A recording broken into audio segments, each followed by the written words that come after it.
Hello friends, welcome to our channel. Friends, మీరు ఎంతో కాలంగా ఎదురు చూసినటువంటి పోస్టల్ శాఖకి సంబంధించి జీడీఎస్ గ్రామీణ డాక్ సేవక్ రిక్రూట్మెంట్ అధికారికంగా వెబ్సైట్లో రిలీజ్ అయింది. ఈ రోజు నుంచి ఒక వేకెన్సీస్కి మీరు అప్లై చేసుకోవచ్చు. 44,228 వేకెన్సీస్ని రిక్రూట్మెంట్ చేస్తున్నారు. ఆగస్టు 5th లోపు అప్లై అయితే చేసుకోవాలి. ఆన్లైన్లోనే అప్లై చేసుకోవాలి. అన్నీ కూడా పర్మనెంట్ ఉద్యోగాలే. 10th పాస్ అయితే సరిపోతుంది. మేల్ అండ్ ఫిమేల్ ఇద్దరు కూడా అప్లై అయితే చేసుకోవచ్చు. ఎలాంటి ఎగ్జామినేషన్ కూడా ఉండదు.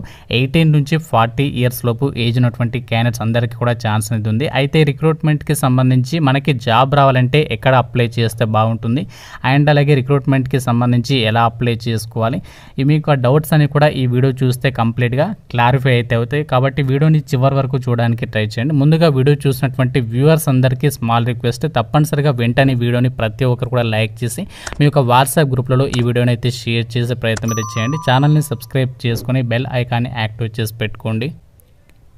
ఈ యొక్క పోస్టల్ జీడీఎస్ ఉద్యోగాలకి అప్లై చేయడానికి మీరు ఇండియా పోస్ట్ జీడీఎస్ online.gov.in అనేటువంటి వెబ్సైట్ అనేది ఓపెన్ చేసిన తర్వాత ఇక్కడ మీరు స్క్రోల్ అవుతున్నటువంటి టెక్స్ట్ని గమనించవచ్చు. GDS online engagement schedule July 2024 44,228 వేకెన్సీస్తో మనకి నోటిఫికేషన్ అనేది అఫీషియల్ వెబ్సైట్లో పెట్టారు. ఇక్కడ మనకి స్టార్టింగ్ డేట్, ఎండింగ్ డేట్ కూడా ఇచ్చేస్తారు. ఇక వెబ్సైట్లో ఇంకా మనకి నేను వీడియో చేసే టైం అయితే ప్రజెంట్ 10:40 అవుతుంది.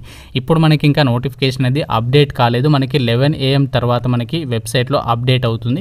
దాని తర్వాత మీరు ఇక్కడ నుంచి నోటిఫికేషన్ అనేది డౌన్లోడ్ చేసుకోవచ్చు. ఇక్కడ మీరు నోటిఫికేషన్ మీద క్లిక్ చేస్తే డిస్క్రిప్టివ్ నోటిఫికేషన్ ఉంటుంది. ఇందులో మనకి నోటిఫికేషన్ డీటెయిల్స్ ఉంటాయి. సర్కిల్ వైజ్ పోస్ట్ నోటిఫైడ్ మీద క్లిక్ చేస్తే ఏంటంటే మనకి ఏ స్టేట్లో ఎన్ని వేకెన్సీస్ ఉన్నాయో తెలుస్తుంది. ఇన్స్ట్రక్షన్స్ మీద క్లిక్ చేసి మీరు అప్లై చేయడానికి సంబంధించి ఇన్స్ట్రక్షన్స్ ఉంటాయి. ఇక్కడ మీరు అప్లై చేయడానికి ప్రతి ఒక్క క్యాండిడేట్ కూడా వెబ్సైట్లో మీరు ఓల్డ్ రిజిస్ట్రేషన్ నెంబర్తో అప్లై చేసుకోవడానికి అవ్వదు. ప్రతి ఒక్క క్యాండిడేట్ కూడా తప్పనిసరిగా రిజిస్ట్రేషన్ అనేది మ్యాండేటరీ. ప్రతి ఒక్క క్యాండిడేట్ కూడా రిజిస్ట్రేషన్ చేసుకోవాలి. చేసుకున్న తర్వాతనే అప్లికేషన్ చేయాల్సి ఉంటుంది. ఫీ పేమెంట్ కూడా చేసేసి అప్లికేషన్ అనేది మీరు సబ్మిషన్ చేసుకోవచ్చు. మీకు మొబైల్ ఎలా అప్లై చేసుకోవాలి, అప్లికేషన్ ప్రాసెస్ వీడియో కూడా చేస్తాను. Step by step application process. ఎంతమందికి ఇంట్రెస్ట్ ఉంది నాకు కామెంట్ రూపంలో తెలపండి. తప్పనిసరిగా వీడియోని లైక్ చేసి కింద కామెంట్ రూపంలో అప్లికేషన్ పార్ట్ అని చెప్పేసి కామెంట్ అయితే చేయండి. అయితే ఒక పోస్టల్ జీడీఎస్ ఉద్యోగాలకి సంబంధించి ఎక్కడ అప్లికేషన్ చేస్తే 10th క్లాస్లో తక్కువ మార్క్స్ ఉన్నా కూడా మనకి జాబ్ రావడానికి ఛాన్సెస్ ఉంటాయి. దానికి సంబంధించి మీకు రీసెర్చ్ చేసి అనాలిసిస్ చేసి అయితే చెప్తున్నాను. మీకు వీడియోలో ఫర్దర్గా చెప్తాను. కాబట్టి మీరు వీడియోని కంప్లీట్గా చూడడానికి ట్రై చేయండి. ఈ యొక్క పోస్టులకి సంబంధించి ఈ రోజు నుంచి ఆగస్టు 5th లోపు ఆన్లైన్లోనే అప్లై చేసుకోవాలి. అప్లికేషన్లో ఏదైనా మీరు మిస్టేక్స్ చేస్తే కరెక్షన్ చేసుకోవడానికి కూడా మనకి టైం అయితే ఇచ్చారు. ఆగస్టు 6th నుంచి ఆగస్టు 8th లోపు అప్లికేషన్లో ఏదైనా మిస్టేక్స్ చేస్తే మీరు కరెక్షన్ అయితే చేసుకోవచ్చు. అయితే ఈ నోటిఫికేషన్ ద్వారా ఏమేమి ఉద్యోగాల్ని భర్తీ చేస్తున్నారంటే బ్రాంచ్ పోస్ట్ మాస్టర్స్, అలాగే అసిస్టెంట్ బ్రాంచ్ పోస్ట్ మాస్టర్స్, అలాగే డాక్ సేవకి సంబంధించినటువంటి వేకెన్సీస్ని రిక్రూట్మెంట్ చేస్తున్నారు. మీరు ఈ యొక్క పోస్టల్ డిపార్ట్మెంట్లో బీపీఎంగా కనుక జాబ్ అనేది పొందినట్లయితే మనకి డే టు డే లైఫ్లో ఇండియా పోస్ట్ పేమెంట్స్ బ్యాంక్కి సంబంధించి డిపాజిట్స్ అవ్వచ్చు, విత్డ్రా అమౌంట్స్ అవ్వచ్చు, దానికి సంబంధించినటువంటి సర్వీసెస్ అనేవి మీరు అక్కడ పోస్టల్ డిపార్ట్మెంట్లో ఎక్కడైతే పోస్టింగ్ వస్తుందో ఆ యొక్క బ్రాంచ్ పోస్ట్ ఆఫీస్లో మీరు వర్క్ అనేది చేయాలి.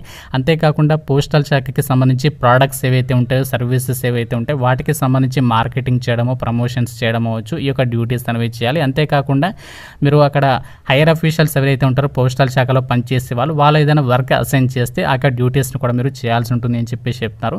ఈ బీపీఎం ఉద్యోగాలకి సెలెక్ట్ అయినట్లయితే మీరు బయట వర్క్ అనేది ఏమీ ఉండదు. పోస్టల్ శాఖలను మీరు చక్కగా ఫ్యాన్ కింద కూర్చొని మీరు జాబ్ అనేది చేసుకోవచ్చు బీపీఎం పోస్ట్కి అయితే. కానీ అసిస్టెంట్ బ్రాంచ్ పోస్ట్ మాస్టర్స్ ఉద్యోగాలకి సెలెక్ట్ అయినట్లయితే వర్క్ అనేది ఎలా ఉంటుంది అంటే ఆ యొక్క పోస్టల్ శాఖలో ఏదైతే స్టేషనరీ ఐటమ్స్ ఉంటాయో, స్టాంప్స్ అవ్వచ్చు, ఇతర ఏవైతే ఉంటాయో వాటిని సేల్ చేయడము, అంతేకాకుండా delivery of mail at door step. So బయట ఏదైనా డెలివరీ చేయమంటే ఏదైనా పోస్టల్ శాఖకి సంబంధించి ఏదైనా వస్తాయి కదా, కొరియర్స్ అవ్వచ్చు, పార్సల్స్ అవ్వచ్చు, రిజిస్టర్డ్ పోస్ట్ అవ్వచ్చు, వాటిని మీరు డెలివరీ చేయమంటే వెళ్ళి అక్కడ ఇవ్వాల్సి అయితే ఉంటుంది. అంతేకాకుండా మీరు హైయర్ అఫీషియల్స్ ఏదైనా వర్క్ చెప్తే ఆ యొక్క వర్క్ అనేది చేయాలి. అంతేకాకుండా బీపీఎంగా ఎవరైతే ఉంటారో వాళ్ళకి అసిస్ట్గా ఉండాలి అని చెప్పేసి చెప్తున్నారు. అమ్మాయిలకైతే బీపీఎం పోస్ట్ అనేది బాగుంటుంది. కాబట్టి మీరు బీపీఎం పోస్ట్ అనేది ప్రిఫరెన్స్ అనేది పెట్టుకోండి. ఏ బీపీఎం అయితే అబ్బాయిలకి బాగుంటుంది, కొంచెం బయట వర్క్ ఉంటుంది. బీపీఎం పోస్ట్కి అయితే అసలు బయట వర్క్ అనేది ఉండదు. ఈ యొక్క డాక్ సేవక్కి సంబంధించి కూడా సేమ్ డ్యూటీస్ అనేవి ఉంటాయి. ఏ బీపీఎంకి సంబంధించి ఏదైతే డ్యూటీస్ ఉంటాయో ఆ యొక్క డ్యూటీస్ అనేవి ఉంటాయి. అయితే ఎంత సాలరీ వస్తుందంటే బీపీఎం పోస్టులకి అయితే టైమ్ రిలేటెడ్ కంటిన్యూటీ అలవెన్సెస్ ప్రకారం 12,000 నుంచి 29,000 బేసిక్ పే అనేది ఉంటుంది. అన్ని అలవెన్సెస్ కలుపుకుంటే మనకి 12,000తో పాటు మీకు డిఏ వచ్చేసి ప్రజెంట్ సెంట్రల్ గవర్నమెంట్కి సంబంధించి 50% డిఏ ఉంది. అంటే అన్ని అలవెన్సెస్ 6,000 ఉంటుంది. దాంతోపాటు ఇంకా చాలా రకాల అలవెన్సెస్ కలుపుకుంటే దాదాపుగా మీకు హ్యాండ్కి వచ్చేటువంటి సాలరీ వచ్చేసి 18,000 అనేది వస్తుంది బీపీఎం పోస్టులకి సెలెక్ట్ అయినట్లయితే. ఏ బీపీఎం పోస్టులకి సెలెక్ట్ అయినట్లయితే ఏంటంటే 10,000 నుంచి 24,000 బేసిక్ పే ఉంటుంది. అన్ని అలవెన్సెస్ కలుపుకుంటే 17,000 వరకు మనకి హ్యాండ్కి అయితే సాలరీ వస్తుంది. ఈ యొక్క పోస్టులకి మనకి సెలెక్ట్ అయినట్లయితే ఈ యొక్క జాబ్ అనేది మనము చేయవచ్చా లేదా అంటే మనకి ఇది పర్మనెంట్ జాబే. వర్కింగ్ అవర్స్ కూడా చాలా తక్కువగా ఉంటాయి. మనకి 3 to 4 అవర్స్ వర్క్ మాత్రమే ఉంటుంది. మార్నింగ్ మీరు 10 AM పోస్ట్ ఆఫీస్కి వెళ్తే మీరు 2 to 2:30 వరకు అయితే ఇంటికి అయితే రావచ్చు. మీరు ఇతరత్ర టైం ఉంటుంది కదా, మిగతా టైంలో మీరు ఇతర కాంపిటేటివ్ ఎగ్జామ్స్కి ప్రిపేర్ అయ్యి మీరు హయ్యర్ పొజిషన్స్కి కూడా వెళ్ళేటువంటి అవకాశం అనేది ఉంటుంది. కాబట్టి ఎవరు కూడా మిస్ చేసుకోవద్దు. ఇది మనకి టెంపరీ జాబ్ కాదు, పర్మనెంట్ జాబే. ఏజ్ లిమిట్ విషయానికి వచ్చినట్లయితే మినిమం మీకు ఏజ్ అనేది 18 years అయితే ఉండాలి తప్పనిసరిగా. 18 నుంచి 40 years లోపు ఎవరైతే ఏజ్ ఉంటుందో వాళ్ళు అప్లై చేసుకోవచ్చు. 40 years వరకంటే జనరల్ వాళ్ళకి. ఒకవేళ మీరు ఓబీసీ క్యాండిడేట్ అయితే 43 years వరకు అప్లై చేసుకోవచ్చు. SC ST వాళ్ళైతే 45 years, పీడబ్ల్యూడి వాళ్ళైతే 50 years వరకు కూడా అప్లై చేసుకోవడానికి ఛాన్స్ అనేది కల్పిస్తున్నారు. ఈ నోటిఫికేషన్కి అప్లై చేయడానికి మీకు ఉండాల్సినటువంటి ఎడ్యుకేషనల్ క్వాలిఫికేషన్ వచ్చేసి జస్ట్ మీరు 10th class పాస్ అనే సర్టిఫికేట్ ఉంటే ఈ రిక్రూట్మెంట్కి మీరు అప్లై చేసేసుకోవచ్చు. ఎలాంటి ఎక్స్పీరియన్స్ ఏమీ ఉండాల్సినటువంటి అవసరం లేదు. ఎటువంటి కంప్యూటర్ సర్టిఫికేట్ అనేది ఎక్కడ లేదు. జస్ట్ కంప్యూటర్కి సంబంధించి మీకు నాలెడ్జ్ అనేది ఉంటే సరిపోతుంది. సైకిల్ తొక్కడం రావాలి. మీకు లోకల్ లాంగ్వేజ్ అనేది డెఫినెట్గా రావాలి. మీకు లోకల్ లాంగ్వేజ్ అంటే మీరు ఏ స్టేట్కి అయితే అప్లై చేస్తున్నారో ఆ స్టేట్కి సంబంధించి లోకల్ లాంగ్వేజ్ రావాలి. మన తెలుగు స్టేట్స్లో లోకల్ లాంగ్వేజ్ తెలుగు ఉంటుంది కాబట్టి మీకు తెలుగు వస్తే సరిపోతుంది. మీకు హిందీ ఇంగ్లీష్ కనుక వచ్చినట్లయితే మీరు వేరే స్టేట్కి కూడా అప్లికేషన్ పెట్టుకోవడానికి ట్రై చేయొచ్చు. కాకపోతే మీరు ఏదైనా ఒక స్టేట్కి మాత్రమే అప్లై చేసుకున్నటువంటి ఛాన్స్ అనేది ఉంటుంది. ఒక రిజిస్ట్రేషన్ తోటి ఒక స్టేట్కి మాత్రమే అప్లై చేసుకోవచ్చు. మీరు మల్టిపుల్ రిజిస్ట్రేషన్ చేసుకోవడానికి అవ్వదు. ఏదైనా ఒక స్టేట్కి మాత్రమే మీరు అప్లై చేసుకున్నటువంటి అవకాశం అనేది ఉంటుంది. అయితే ఒక పోస్టల్ జీడీఎస్ బీపీఎం ఉద్యోగాలకి సెలక్షన్ అనేది ఎలా చేస్తారంటే కేవలం 10th classలో వచ్చినటువంటి మార్క్స్ ఆధారంగానే మిమ్మల్ని సెలక్షన్ చేయడం అనేది జరుగుతుంది. ఎలాంటి ఎగ్జామినేషన్ అనేది ఉండదు, ఎటువంటి స్కిల్ టెస్ట్ ఉండదు, ఎటువంటి ఇంటర్వ్యూస్ కూడా కండక్ట్ అయితే చేయరు. సిస్టమ్ జనరేటెడ్ మెరిట్ లిస్ట్ ప్రకారం ఎవరైతే ఆన్లైన్లో అప్లై చేస్తారు 10th classలో వచ్చినటువంటి మార్క్స్ ప్రకారం అభ్యర్థుల్ని డైరెక్ట్గా సిస్టమ్ జనరేటెడ్ మెరిట్ లిస్ట్ ప్రకారం షార్ట్ లిస్ట్ చేసేసి డైరెక్ట్గా వాళ్ళకి మెరిట్ యొక్క డాక్యుమెంట్ వెరిఫికేషన్ చేసేసి ఒక వేకెన్సీస్కి ఎంపిక చేయడం అయితే జరుగుతుంది. మీకు 10th classలో కనుక గ్రేడ్ పాయింట్స్ అనేవి ఉన్నట్లయితే మీరు పర్సంటేజ్ అనేది ఎలా తెలుసుకోవాలి అనుకుంటే ఆ యొక్క గ్రేడ్ పాయింట్ని 9.5తో అయితే మల్టిపుల్ చేయాలి. అప్పుడు వచ్చేటువంటి ఏదైతే మనకి ఫైనల్ డిజిట్ ఉంటుందో అది మనకి పర్సంటేజ్ కింద అయితే మనము కన్సిడర్ అయితే చేయొచ్చు. ఈ పోస్ట్లకి అప్లై చేసేటువంటి క్యాండిడేట్స్కి సంబంధించి ఎలాంటి ఎక్స్పీరియన్స్ అనేది అవసరం లేదు. జస్ట్ మనకి క్వాలిఫికేషన్స్ ఉంటే సరిపోతుంది. మీరు ఈ యొక్క నోటిఫికేషన్కి అప్లై చేసుకోవచ్చు.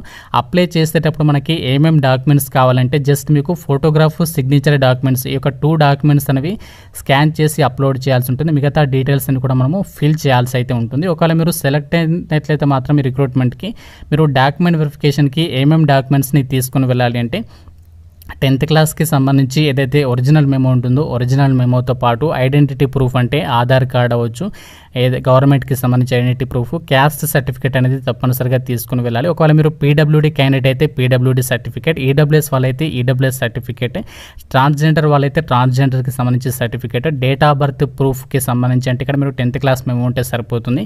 దాని తర్వాత ఇక్కడ చాలామందికి డౌట్ ఉంది, మెడికల్ సర్టిఫికేట్ అనేది కంపల్సరీ అంటే ఎస్ కంపల్సరీ మెడికల్ సర్టిఫికేట్ అనేది మీరు తీసుకొని రెడీగా పెట్టుకోండి. మీ దగ్గరలో ఉన్నటువంటి ఏదైనా గవర్నమెంట్ హాస్పిటల్లో కానీ, గవర్నమెంట్ డిస్పెన్సరీస్లో కానీ, గవర్నమెంట్ ప్రైమరీ హెల్త్ సెంటర్లలో కానీ ఈ యొక్క మెడికల్ ఆఫీసర్ ఎవరైతే ఉంటారో వాళ్ళ దగ్గర మీరు మెడికల్ సర్టిఫికేట్ అనేది తీసుకొని రెడీగా పెట్టుకోండి. ఎవరైతే సెలెక్ట్ అవుతారో వాళ్ళు మాత్రమే ఇవి తీసుకొని వెళ్ళాలి. మిగతా వాళ్ళు అవసరం లేదు అప్లై చేసేటప్పుడు. ఇవి సెలెక్ట్ అయిన వాళ్ళకి మాత్రమే చెప్తున్నాను. Certificate issued by competitive authority knowledge of tribal or state local language అని చెప్పేసి ఇచ్చాడు. ఇక్కడ మనకి ఏంటంటే ఈ యొక్క డాక్యుమెంట్స్ ఇక్కడ చెప్పినటువంటి డాక్యుమెంట్స్ అన్ని కూడా మీరు ఒకవేళ సెలెక్ట్ అయినట్లయితే మాత్రం అన్ని కూడా రెడీగా ఉంచేసుకొని మీరు సెలెక్ట్ అయితే డాక్యుమెంట్ వెరిఫికేషన్కి సంబంధించి పిలుస్తారు కదా ఆ యొక్క డేట్స్లలో ఒరిజినల్ డాక్యుమెంట్స్తో పాటు జిరాక్స్ సెట్ అన్ని కూడా మీరు తీసుకొని వెళ్ళాల్సి అయితే ఉంటుంది. అయితే ఒక పోస్టల్ జీడీఎస్ జాబ్ రావాలంటే 10th classలో మినిమం మనకి 90% అబవ్ ఉంటేనే జాబ్ రావడానికి ఛాన్సెస్ ఉంటాయి. అయితే చాలా తక్కువ పర్సంటేజ్ ఉన్నా కూడా జాబ్ రావడానికి ఛాన్సెస్ ఉంటాయంటే మీకు ఒక అనాలిసిస్ అనేది చేసి మీకు చెప్తున్నాను. మనకి ఇండియాలో చాలా తక్కువగా ఉన్నటువంటి లోయెస్ట్ రిటరేటెడ్ డిస్ట్రిక్ట్స్ ఏదైతే ఉంటాయో అంటే తక్కువ చదువుకున్న వాళ్ళటువంటి అక్షరాస్యత శాతం ఉన్నటువంటి ఏదైతే డిస్ట్రిక్ట్స్ ఉంటాయో వాటిలలో మీరు అప్లికేషన్ పెట్టుకున్నట్లయితే కొంచెం ఛాన్సెస్ అనేవి ఉన్నాయని చెప్పుకోవచ్చు. ఇక్కడ మనకి అలీరాజ్పూర్ మధ్యప్రదేశ్ స్టేట్ ఏదైతే ఉందో ఈ యొక్క మధ్యప్రదేశ్ స్టేట్లో అలీరాజ్పూర్ డిస్టిక్కి సంబంధించి చూస్తే 36% అవుతుంది. 100%లో కేవలం 36% మాత్రమే ఇక్కడ అక్షరాస్యత అనేది ఉంది. బీజాపూర్ డిస్టిక్ ఛత్తీస్గఢ్కి సంబంధించి కూడా 40% అనేది ఉంది. ఈ యొక్క పర్టికులర్ స్టేట్స్ ఏవైతే ఉన్నాయో మధ్యప్రదేశ్ అవ్వచ్చు, ఛత్తీస్గఢ్ అవ్వచ్చు, ఈ స్టేట్కి లోకల్ లాంగ్వేజ్ హిందీ కాబట్టి మీరు ఈ యొక్క స్టేట్లలో కనుక అప్లికేషన్స్ పెట్టుకోవడానికి ట్రై చేసినట్లయితే మీకు డెఫినెట్గా జాబ్ అనేది వచ్చేటువంటి ఛాన్సెస్ అనేవి ఇంకా ఇంక్రీజ్ అయితే అవుతాయి. కాబట్టి ఇక్కడ మీరు అప్లికేషన్స్ పెట్టుకోవడానికి ట్రై చేయండి. ఫ్రెండ్స్, ఇది మనకి పోస్టల్ శాఖకి సంబంధించి ఒక గ్రామీణ డాక్ సేవక్ రిక్రూట్మెంట్కి సంబంధించి బీపీఎం అలాగే ఏబీపీఎం ఉద్యోగాలను భర్తీ చేయడానికి సంబంధించినటువంటి రిక్రూట్మెంట్ నోటిఫికేషన్ డీటెయిల్స్. వీటికి సంబంధించి నేను అప్లికేషన్ ప్రాసెస్ మొబైల్లోనే ఎలా చేసుకోవాలి, step by step A mistakes లేకుండా ఎలా చేసుకోవాలో చెప్తాను క్లియర్గా. కాబట్టి తప్పనిసరిగా ఎక్కువ మంది లైక్ చేసి కామెంట్ అయితే చేయండి. నేను ఆఫ్టర్నూనే ఒక వీడియో అయితే చేస్తాను. ఇంకా మనకి వెబ్సైట్లో స్టార్ట్ కాలేదు అప్లికేషన్ ప్రాసెస్. ఈరోజు మనకి 11 AM తర్వాత ఆ యొక్క డీటెయిల్స్ అనేవి అప్డేట్ అయితే చేస్తారు. 11 AM తర్వాత కానీ 12 PM తర్వాత కానీ మనకి ఇక్కడ లింక్ అనేది యాక్టివేట్ అవుతుంది. ఇక్కడ లింక్ అనేది యాక్టివేట్ అయిన తర్వాత అప్లై చేసేసుకోవచ్చు. ఫ్రెండ్స్, ఇది మనకి ఒక పోస్టల్ జీడీఎస్ రిక్రూట్మెంట్కి సంబంధించినటువంటి డీటెయిల్స్. ఇంకా మీకు ఏమైనా డౌట్స్ ఉన్నట్లయితే నాకు కామెంట్ రూపంలో తెలపండి. ప్రతి ఒక్కరు కూడా వీడియోని లైక్ చేసి మీ ఫ్రెండ్స్కి షేర్ చేయండి. ఛానల్ని సబ్స్క్రైబ్ చేసుకోండి. Thank you friends. Have a nice day.